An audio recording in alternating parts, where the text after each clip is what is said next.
अब कल हमने भगवान के विवाह के दर्शन किए। भगवान के कुल कितने विवाह माने गए हैं?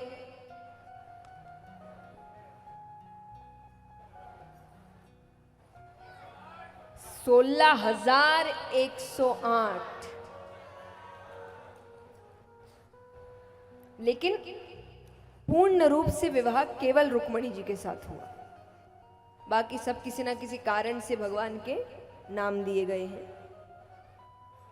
बट फिर भी कहा जाता है कि भगवान के 16,108 विवाह हुए। उनके बारे में थोड़ा जानते हैं।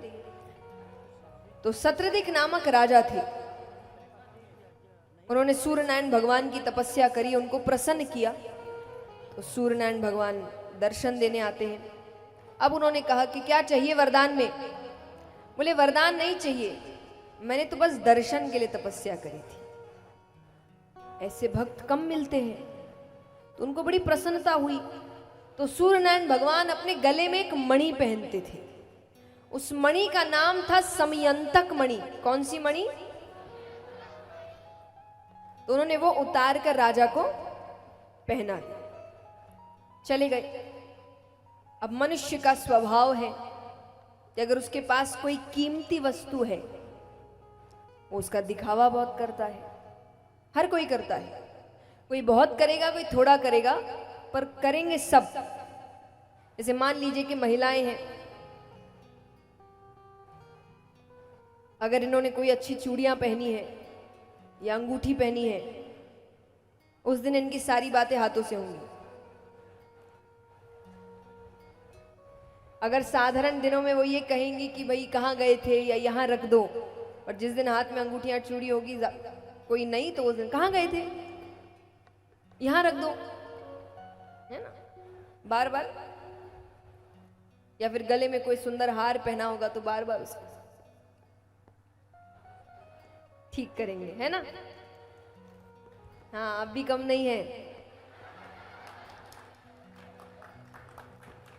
ये महंगे महंगे फोन खरीदते हैं, तो नया नया फोन लेके बाजार में जाएंगे। अब ना फोन आया होता है, ना मैसेज आया होता है, लेकिन जैसे ही आसपास लोग दिखते हैं, जबरदस्ती जेब से बाहर निकालेंगे।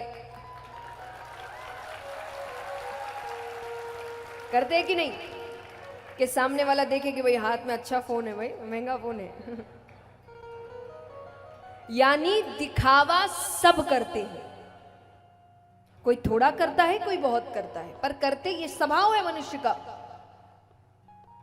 तो अब इतनी सुंदर मणि, इतनी कीमती मणि, एक देवता की मणि है उनके पास। अब वो जहां भी जाए वो मणि पहन कर जाए। और जैसे ही आसपास लोग आए, वो बार बार मणि को ठीक करने लगे। सीधा करे, उल्टा करे, सीधा करे, उल्टा करे। अब इतना करो तो सामने वाले की दृष्टि तो पड़ेगी। तो दृष्टि पड़े तो वो मणि थी इतनी सुंदर कि लोग तारीफ करते, कह रहे कितनी सुंदर मणि है। तारीफ करते तो उनको बड़ी खुशी मिलती। अब एक बार वो एक सभा में गए, तो वहां कई राजा आए हुए थे। तो अभी तो भगवान भी लीला कर ही रहे हैं, तो भगवान भी एक राजा है, भगवान भी आए। अब भगवान आए तो सत्रदिक राजा ने वही हरकत करी।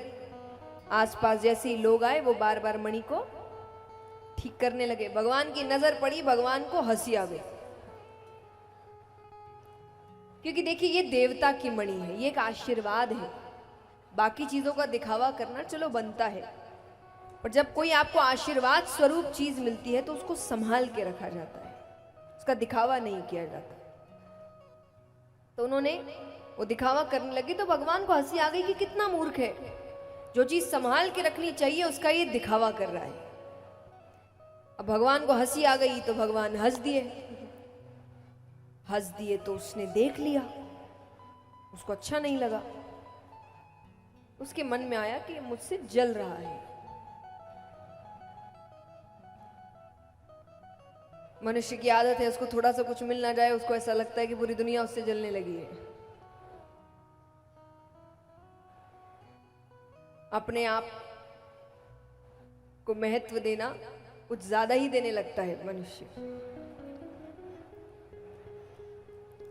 मैं हमेशा कहती हूँ, आपकी तारीफ आप नहीं दूसरे करने चाहिए, तब तारीफ मानी जाती है। आप ही खुद की तारीफ करते रहेंगे, ये किया वो किया वो किया, इसका मतलब नहीं किया, क्योंकि अभी तक लोगों को पता नहीं चला है। किया होता तो वो तारीफ कर रहे होते।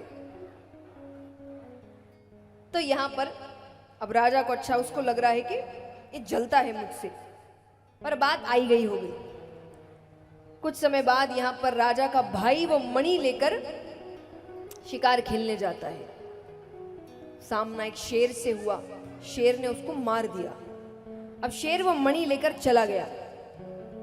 वो शेर का सामना एक रीछ से होता है, रीछ ने शेर को मार दिया, वो मणि लेकर चले गए। उन्होंने अपने बच्चों को अपने गुफा में खिलौना स्वरूप दिया, बच्चे खेल रहे हैं। अब राजा को खबर मिली, वो जंगल पहुंचते हैं। भाई का शरीर तो मिल गया पर मणि गायब है। आसपास जो 7 लोग आए थे उन्होंने कहा कि अब जानवरों को मणि से क्या लेना देना, ये जरूर किसी ने मौके का फायदा उठाया है। तो तुम्हें किसी पे शक है? बोले शक कैसा? बोले किसी ने मणि को देखकर अटपटी हरकत करी हो। वो कहे हरकत तो एक ही ने करी थी। किसने? कृष्ण ने। वो उस दिन हंस रहा था मुझ पर। भगवान के दुश्मन भी कम नहीं है। उन्होंने कहा अरे वही चोर है, वो तो है ही चोर, जाओ वृंदावन में, वो प्रसिद्ध है इस नाम से। भगवान को पता चलता है तो भगवान जंगल पहुंचते हैं। भगवान आते हैं, देख रहे हैं भाई का शरीर जहां पड़ा था वहां से शेर के पैरों के निशान जा रहे। भगवान उसके पीछे पीछे गए। वो रुकते हैं, रीछ के पैर। अच्छा ये रीछ और कोई नहीं, जामवंत जी है।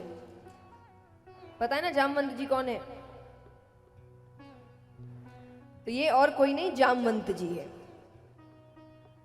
तो भगवान रीछ के पैरों के निशान शुरू होते, गुफा तक पहुंचते हैं। अच्छा अब जामवंत जी ने भगवान को पहचाना नहीं है। तो भगवान गए, भगवान ने कहा कि मुझे वो मणि चाहिए, वो एक देवता की मणि है। वो कहते नहीं दे सकता, बच्चों को अच्छी लग गई है, उनको दुखी नहीं कर सकता मैं। अरे भगवान कही ये कोई खेलने की वस्तु है क्या? ये एक देवता की मणि है। बोले इतना है, युद्ध करो ले जाओ। तो दोनों के बीच मल्ल युद्ध होता है। यानी मल्ल युद्ध मतलब कुश्ती। अब जब आप किसी से हाथापाई करते हैं ना, तो आपको कुछ ही मिनटों में समझ आ जाता है कि सामने वाला शक्तिशाली है कि नहीं। तो कुश्ती होती है तो समझ जाता है, दोनों समझ जाएंगे कि सामने वाला कितना शक्तिशाली है। तो जामवंत जी समझ गए कि ये मुझे कभी भी मार सकता है, पर ये खेल खेल रहा है। भगवान मार नहीं रहे ना, पर वो शक्ति समझ गए हैं कि ये इतना शक्तिशाली है कि मुझे मार दे, पर अपना दांव पलट रहा है बार बार। काफी समय जब हो गया तब भगवान ने अंत में धनुष उठाया, बाण खींचते हैं, और बाण खींचते ही जामवंत जी को साक्षात मर्यादा पुरुषोत्तम श्री राम के दर्शन हुए। बोलिए श्री रामचंद्र भगवान की। अब यहां पर राम जी के दर्शन होने के बाद तो जामवंत जी ने चरण पकड़ लिए। प्रभु मैंने आप पर हाथ उठाया। भगवान कहते नहीं नहीं, तुमने नहीं उठाया, मैंने तुमसे ये करवाया। क्यों करवाया? बोले क्योंकि राम अवतार में जब रावण का वध हुआ तब सब प्रसन्न थे सिवाय तुम्हारे। तो मैंने तुमसे पूछा तुम्हें प्रसन्नता नहीं है, तो तुमने कहा था कि प्रसन्नता तो है पर रावण बहुत बलशाली था। मेरी इच्छा थी मैं उसके साथ मल्ल युद्ध करता, पर मेरी इच्छा तो इच्छा ही रह गई। तब मैंने तुम्हें वचन दिया था कि मैं तुम्हारा युद्ध रावण से भी ज्यादा बलशाली पुरुष के साथ कराऊंगा। मैंने अपना वचन पूरा किया। अब मुझे वो मणि दे दो। वो कहे ऐसे नहीं, दहेज में दूंगा। अब देखिए दहेज, उस समय दहेज का मतलब और आज दहेज के मतलब में जमीन आसमान का फर्क है। कैसे फर्क है? 2 प्रत्यक्ष कारण बताती हूं मैं आपको। पहला, पहले मन से दिया जाता था, आज मांगा जाता है। पहले मांगा नहीं जाता था, अब दिया भी क्यों जाता था? कारण कि पहले जो स्त्रियां हैं वो सिर्फ घर पर रहती थी, बाहर काम नहीं करती थी, अपने पैरों पर खड़ी नहीं थी। धन के रूप से वो अपने पैरों पर खड़ी नहीं थी। तो उनके पिता क्या करते थे, अपनी बेटी की सुरक्षा के लिए चीजें देते थे, जो जिस पर हक सिर्फ बेटी का होता था, कि कोई भी दिक्कत आई तो वो किसी पर निर्भर नहीं है। इस चीज का ध्यान पिता रखते थे। आज उल्टा है, आज बेटी को छोड़ के सबके लिए चीजें दी जाती है ना, मांगने में, कि वो कहते हैं हम इसके लिए भी इतना, इसके लिए भी इतना, उसके लिए भी इतना। तो आज का दहेज और उस समय के दहेज में जमीन आसमान का फर्क है। तो इसीलिए उसको आज के समय का दहेज नहीं कि भगवान ने, क्योंकि लोग बड़ी जल्दी भगवान को बीच में ले आते हैं ना, उनको पता है बेचारे आएंगे नहीं नीचे सफाई देने के लिए, कि नहीं भाई हमारे समय ऐसा नहीं था, ये तुम लोगों ने बिगाड़ा है। तो इसीलिए मैंने ये बात बताई कि उस समय के दहेज का अर्थ और आज का अर्थ जमीन आसमान का फर्क है। तो उन्होंने कहा कि दूंगा पर दहेज में। भगवान कहते दहेज का मतलब समझते हो? बोले पशु हूं, समझता हूं, आपको मेरी बेटी से विवाह करना पड़ेगा। भगवान कहते मेरा विवाह हो चुका है। बोले आपने कौन सा यहां मर्यादा पुरुषोत्तम होने का व्रत लेकर रखा है? पहले राजाओं के कई विवाह होते थे। उसका एक कारण यह भी था कि पहले स्त्रियों की संख्या ज्यादा थी और पुरुषों की कम, क्योंकि पुरुष युद्ध लड़ते थे, सेना में रहते थे, तो अधिकतर मारे जाते थे। स्त्रियों की संख्या ज्यादा होती थी और राजा ज्यादा विवाह करते थे। पर फिर भी भगवान ने जो मर्यादित रूप लिया उसमें एक ही विवाह किया, कि मर्यादा तो यही कहती है कि विवाह केवल एक होना चाहिए। मर्यादा ये समझाती है आपको। तो उन्होंने कहा कि आपने तो ऐसा कोई व्रत नहीं लेकर रखा है, आप एक राजा है, आप और विवाह कर सकते हैं, लेकिन अगर आप कहें कि मेरी बेटी में मनुष्य वाली सुंदरता नहीं है तो बात अलग है। भगवान कहते हैं मेरे लिए सब सुंदर है, क्योंकि सबको मैंने बनाया है, मैं कोई खराब चीज बना ही नहीं सकता। ये तुम लोगों ने बना दिया कि सुंदरता का एक रूप होता है, मैंने नहीं बनाया था। क्योंकि देखिए भगवान के लिए अगर सुंदरता का एक रूप होता तो भगवान सबको एक जैसा बनाते, पर सब अलग है। हर व्यक्ति दूसरे से अलग दिखता है। क्यों? क्योंकि हर व्यक्ति अपने आप में सुंदर है, उस जैसा दूसरा नहीं है। यही तो सुंदरता है। तो भगवान कहते चीजें खराब तुमने करी, तुमने बताया कि सुंदरता का एक रूप होता है, और उसके बाद फिर तुम लोगों को मानने लगे कि ये सुंदर है, ये सुंदर नहीं है। मैंने ऐसा नहीं बनाया था, मेरे लिए हर कोई सुंदर है। तब भगवान का विवाह जामवंत की कन्या जामवंती के साथ होता है। अब सत्रदिक राजा के पास गए, उनको मणि वापस करी, वो माफी मांगने लगे। भगवान कहते मैंने माफ किया। बोले ऐसे नहीं, मैं तभी मानूंगा आपने मुझे माफ किया जब आप मेरी बेटी से। भगवान कहते अरे मेरा विवाह हो चुका है। अरे बोले आपने कौन सा यहाँ मर्यादा पुरुषोत्तम होने का व्रत लेकर रखा है, एक हो गया, एक और सही। तो भगवान का विवाह सत्रदिक राजा की कन्या सत्यभामा के साथ होता है। इसी प्रकार कालिंदी, सत्या, श्रुति, वृंदा, लक्ष्मणा 8 विवाह भगवान के होते हैं। बाकी बचे कितने? 16,000। भौमासुर नामक एक दैत्य थे, उन्होंने अलग अलग राज्यों से 16,100 राजकुमारियों को अपने बंदी गृह में रखा था। तो बहुत समय से भगवान से प्रार्थना कर रही थी कि भगवान उनकी सहायता करें। तो भगवान ने नारद जी को भेजा कि जाकर भौमासुर से कहो कि या तो वो राजकुमारियों को छोड़ दे, वरना मुझसे युद्ध करना पड़ेगा। भौमासुर कंस के मित्र थे, तो उन्होंने कहा कि कृष्ण से कहना मुझे कंस ना समझे, वो यहां आएगा तो जीवित वापस नहीं जाएगा। विनाश काले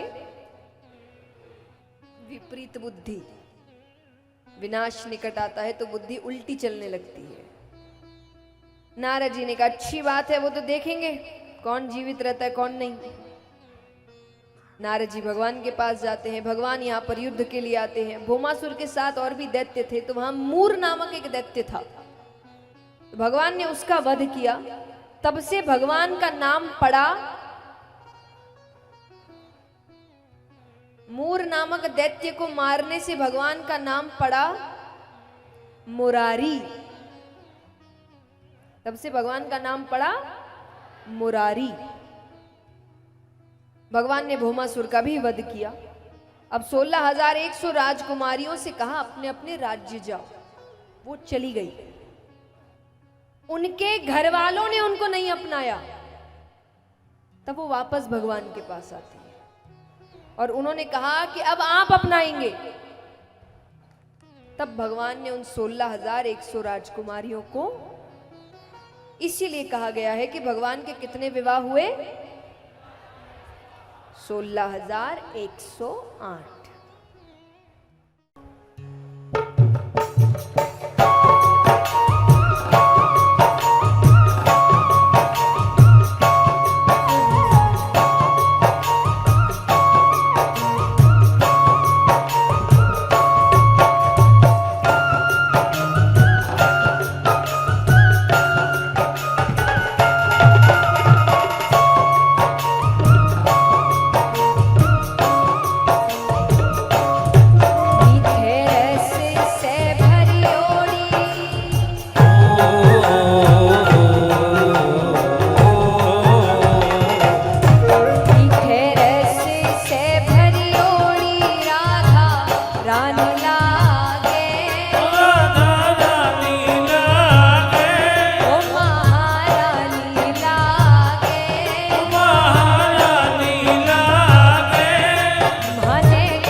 वृंदावन में धूम मचावे बरसाने